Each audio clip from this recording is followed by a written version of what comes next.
Bismillahirrahmanirrahim. Assalamualaikum warahmatullahi wabarakatuh. Alhamdulillah, alhamdulillahilladzi arsala rasulahu bil huda wa dinil haq liyuzhirahu 'ala dini kullihi wa kafa billahi shahida.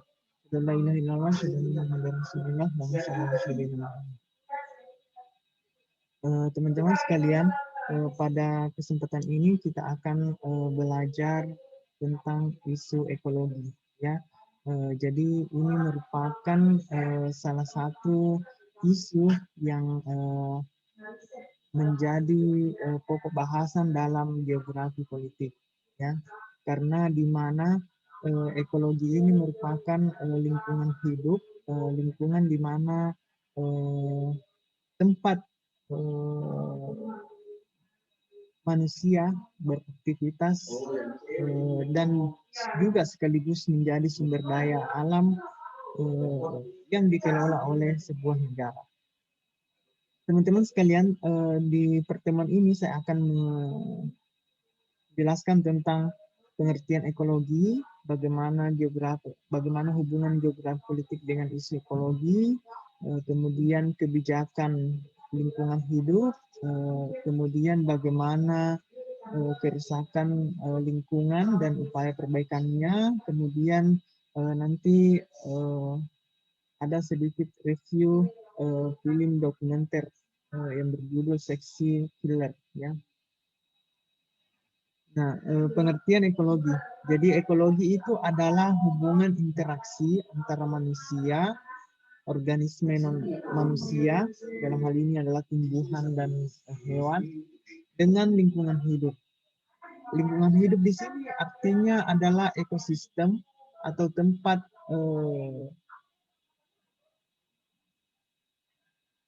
yang ditempati oleh komponen non-manusia atau abiotik yang memiliki kandungan mineral, ya, air, ataupun organik. Hubungannya dengan geografi politik, jadi lingkungan hidup yang memiliki kerusakan itu akan berdampak pada manusia, ya. Jadi pada saat lingkungan ini rusak, maka yang terancam nyawanya adalah ada manusia yang terancam nyawanya, ya. Jadi di sini dia akan menjadi masalah dunia, ya, karena dampak lingkungan itu tidak mengenal batas wilayah negara. Kemudian kawasan lingkungan menjadi merupakan bagian instrumen dari politik internasional. Di sini ada beberapa kebijakan lingkungan hidup yang ada di Indonesia, ya. Yang pertama itu adanya kebijakan tentang perlindungan cagar alam, ya. Jadi ada kawasan-kawasan tertentu yang dilindungi, ya, dilindungi oleh pemerintah supaya dia bisa menjadi habitat alami dari flora ataupun fauna yang dilindungi juga, ya.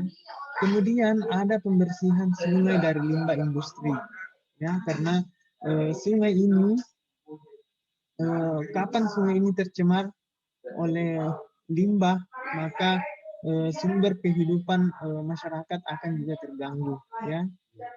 Kemudian limbah yang mengalir di sungai itu akan bermuara di laut dan laut akan tercemar, dan di laut itu yang seperti kita ketahui bersama bahwa laut adalah salah satu sumber makanan, ya, karena di situ ikan diperoleh, ya, diperoleh oleh nelayan yang menjadi bahan pangan bagi manusia.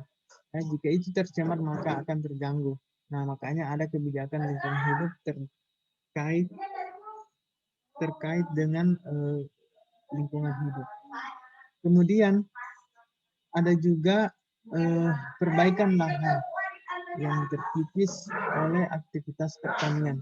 Ya, jadi perbaikan lahan, ya, lahan-lahan pertanian yang selama ini eh,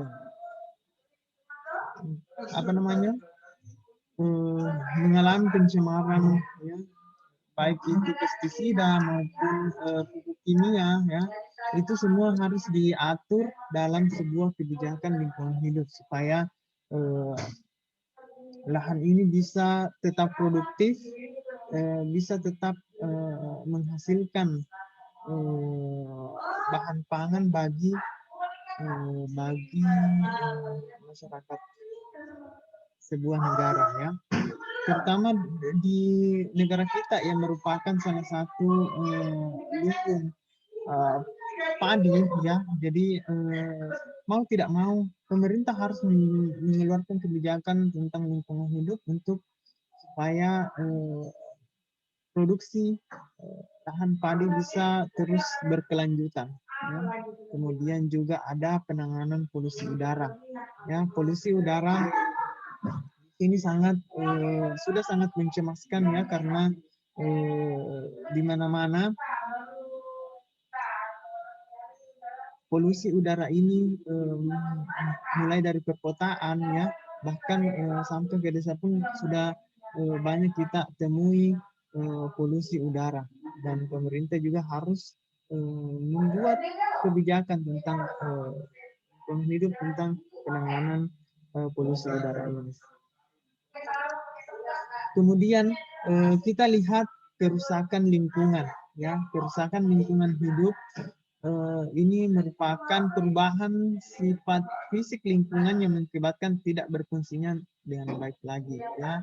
Misalnya hutan, ya, yang selama ini menjadi habitat flora fauna, ya, satwa liar, menjadi berubah fisiknya karena misalnya ditebang secara ilegal, sehingga fisiknya berubah, dan yang tadinya lebat hutan menjadi gundul, ya, karena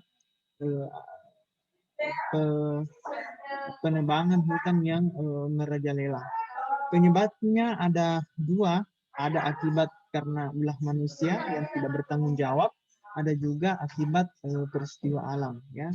Akibat ulah manusia itu karena disengaja, ya. Ada juga penyebabnya yang tidak disengaja karena akibat peristiwa alam, misalnya meletusnya gunung berapi, ya, yang mengeluarkan lava yang menyebabkan rusaknya lahan pertanian misalnya, atau lahan di sekitar dari gunung tersebut, ya. Nah, coba kita lihat bagaimana pencemaran udara, pencemaran air, ya, yang ada di dunia ini, ya. Mulai dari pencemaran sampah, ya, sampah di laut yang menyebabkan ikan mati karena dia kelaparan, ya, dia makan plastik. Seperti di sini ada paus yang sangat sangat langka, hewan yang sangat langka dilindungi, akhirnya mati secara sia-sia karena dia makan plastik, ya.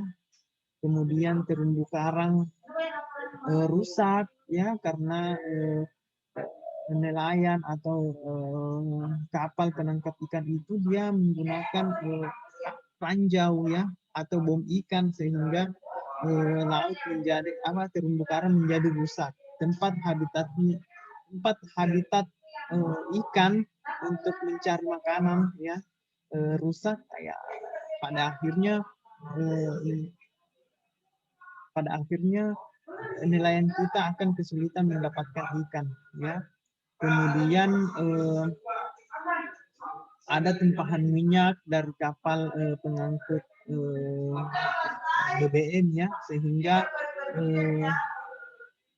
minyak ini akan mencemari laut, ya, ikan menjadi mati, ya. Kemudian biota-biota laut lainnya yang menjadi sumber penghidupan bagi nelayan akan terganggu pula. Kemudian ada contoh kasus ya pencemaran Teluk Minamata. Di sini limbah dari merkuri ya. Jadi ada zat namanya merkuri. Ini dia dibuang ke laut ya, yang pada akhirnya meracuni manusia ya. Jadi ikan memakan merkuri ini ya, memakan limbah ini yang akhirnya ikan dikonsumsi oleh manusia yang menyebabkan terganggunya saraf manusia itu ya, sehingga banyak kejadian yang banyak korban yang berjatuhan dari peristiwa ini ya, yang merupakan peristiwa dari yang terjadi di Jepang ya.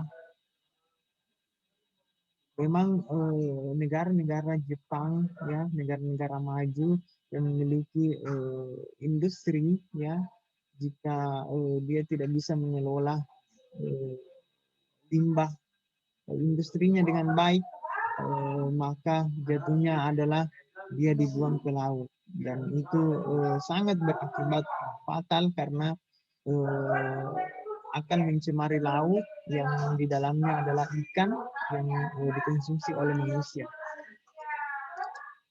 Solusinya adalah stop buang sampah ke laut ya, karena stop buang sampah. Pokoknya stop buang sampah di mana saja, buanglah sampah pada tempatnya ya. Karena kalau kita membuang sampah misalnya di daratan ya, kemudian nanti pada saat terjadi hujan, sampah akan terikut oleh aliran air ke sungai ya, kemudian sampah kita dari sungai itu kan bermuara di laut ya, dan akhirnya lama kelamaan menjadi menumpuk dan sangat banyak dan akan mengotori laut kita ya, dan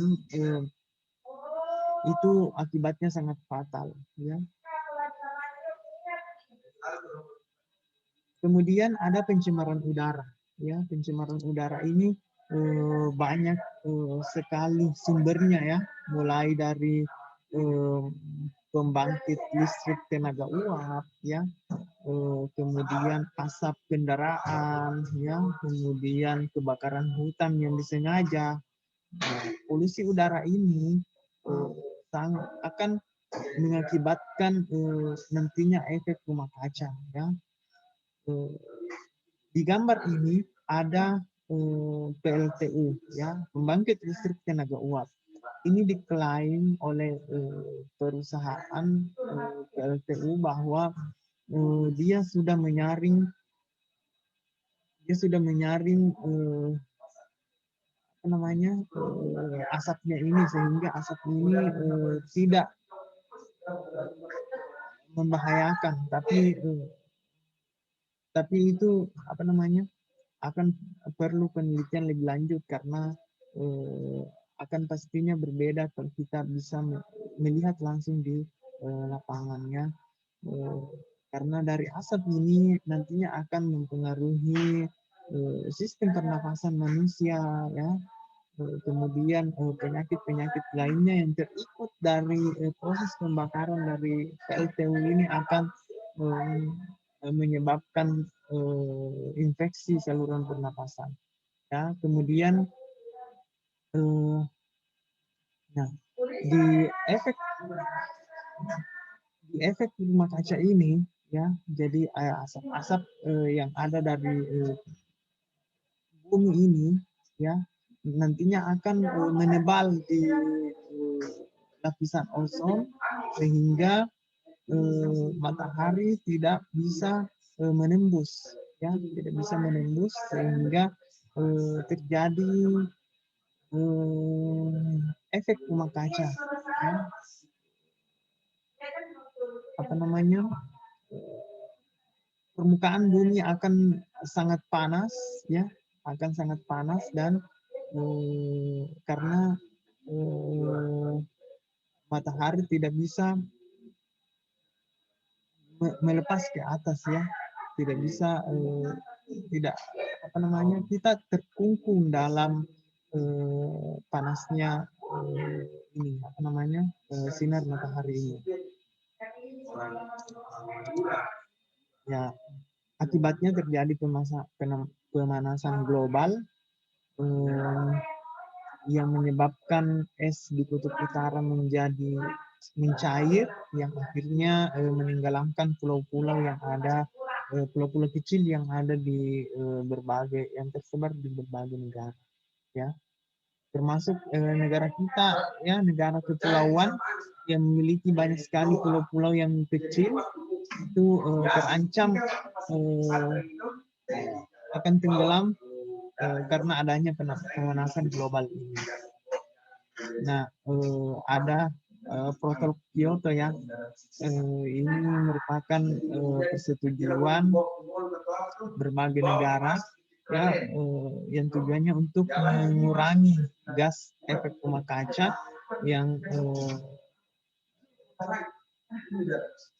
yang terdiri dari beberapa negara-negara maju ya. Ada Amerika Serikat, Uni Eropa, Rusia, Jepang, Kanada, Australia dan sebagainya. Ya, targetnya setiap negara ini ya, negara yang memiliki industri yang sangat pesat ini itu menurunkan ya kenaikan suhu global ya antara 0,02 derajat Celcius dan 0,828 derajat Celcius di hingga tahun 2050 ya. Di sini kalau kita lihat banyak sekali gas-gas yang memang harus dikurangi ya dari proses industri yang terjadi selama ini ya. Misalnya CO2 ya, CH4 ya, CFC ya, NO3, sulfur dan PVC ya.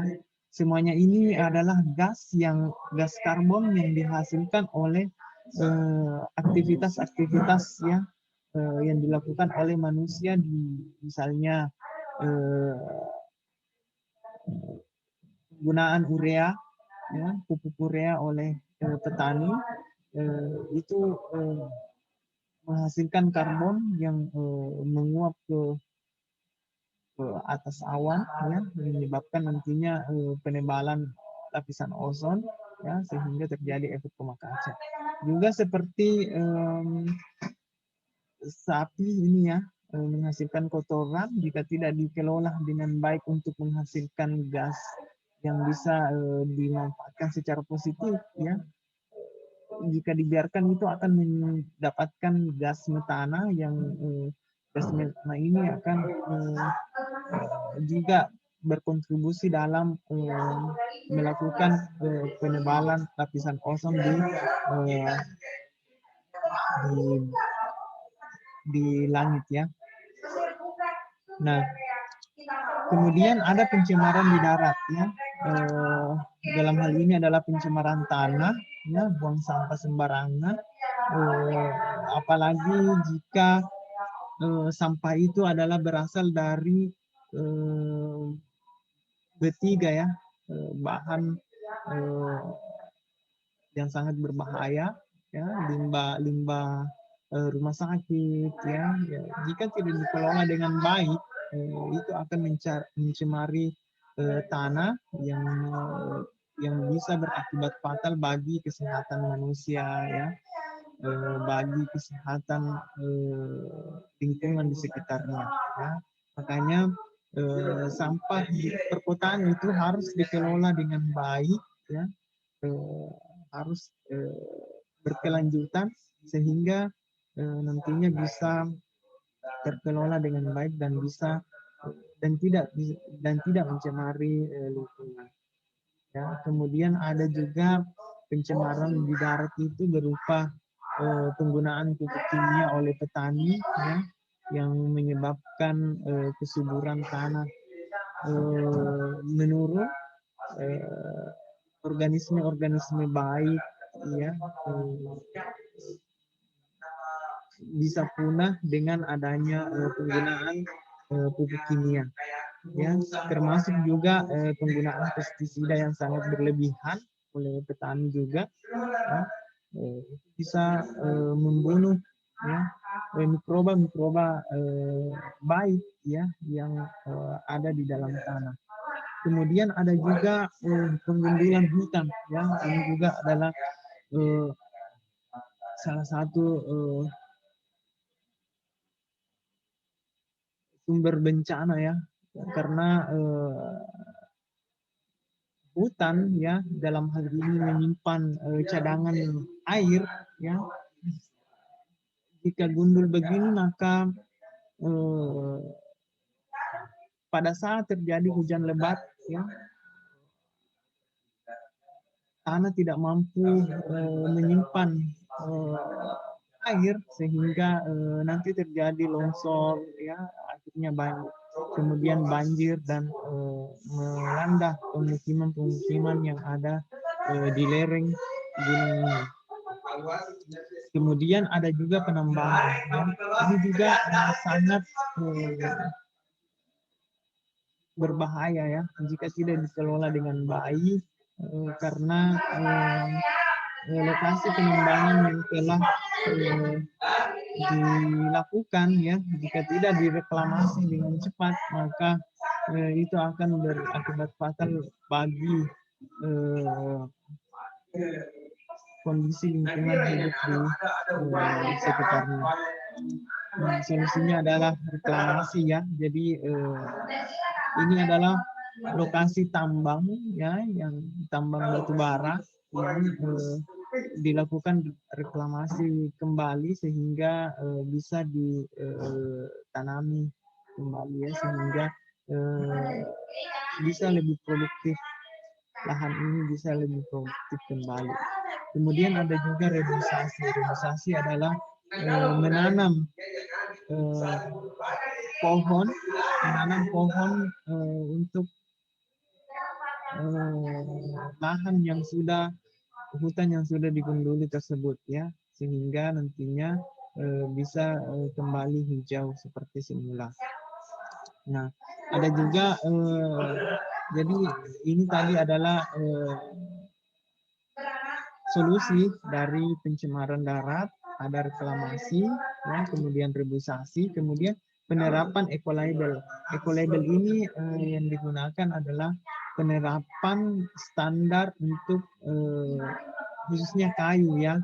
Jadi pada saat seseorang ingin menebang pohon, maka dia harus memperhatikan kaidah-kaidah tertentu yang diterapkan oleh LEI, Lembaga Ekolabel Indonesia, yang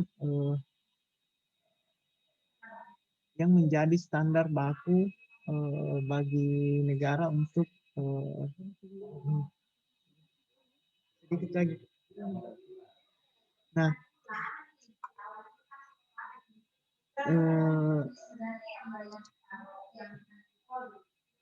jadi teman-teman sekalian, jadi itu adalah materi tentang isu lingkungan, ya, isu lingkungan hidup, ekologi. Nah, di sini saya merekomendasikan untuk menonton film ini.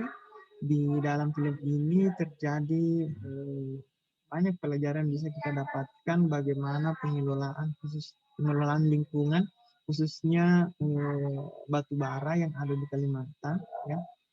Silahkan teman-teman tonton, ya. Nanti di akhir nanti silahkan pelajaran apa bisa diambil dari film ini. Oke, teman-teman, saya kira itu adalah pengantar dari pertemuan yang ke-10 ini. Jika ada hal yang kurang dimengerti, silahkan ditanyakan, ya. Oke, dan selamat menonton, ya, film dokumenter tersebut. Mudah-mudahan bisa mempermudah kita untuk